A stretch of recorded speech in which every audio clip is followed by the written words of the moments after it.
Nahihirapan ako na ito. Espada na to. Grabe yan. Ouch. Sarap ng higa ng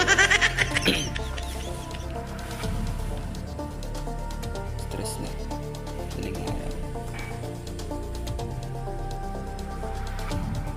Ito mga techniques, guys.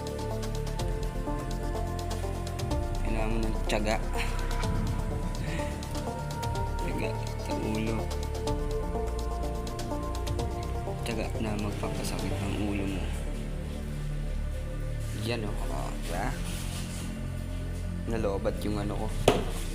Yung nalobat. Ito kasi yung ginamit ko dito eh.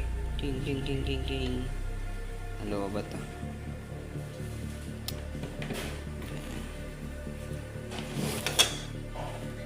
Dito, yan yung ginamit ko dyan. Dapat dito rin, kaya lang ito na lang.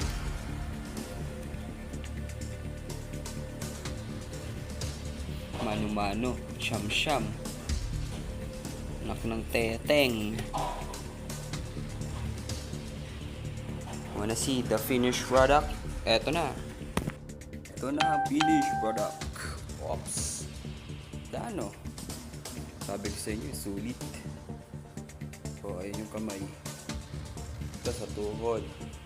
So, Assassin's Creed lang. Pero ito pinaka-stick. Espada. Anis. Ito natin kung gaano siya. Ay. Ganda, no? Rubber sheet lang yan, guys. Mas malupit yung letter ang ginamit niya. Kaya lang, medyo mas malupit. Eh, panis.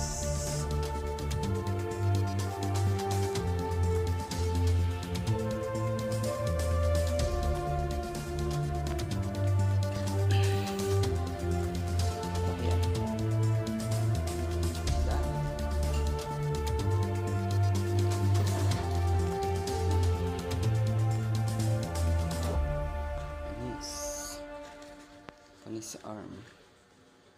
Gloves. Adjustable lahat yan. Ito, may cutter, may strap, velcro. Sa tuhod.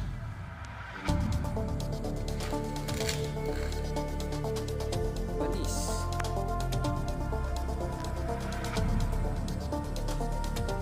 Ganda, no?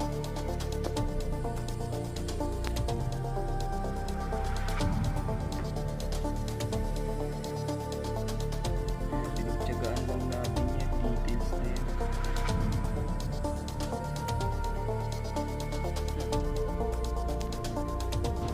Tapos sa loob nito, PVC na Neltex. Pag ganito kalalaking espada, yung PVC na Neltex gamitin nyo kasi yun, ano yung makunat.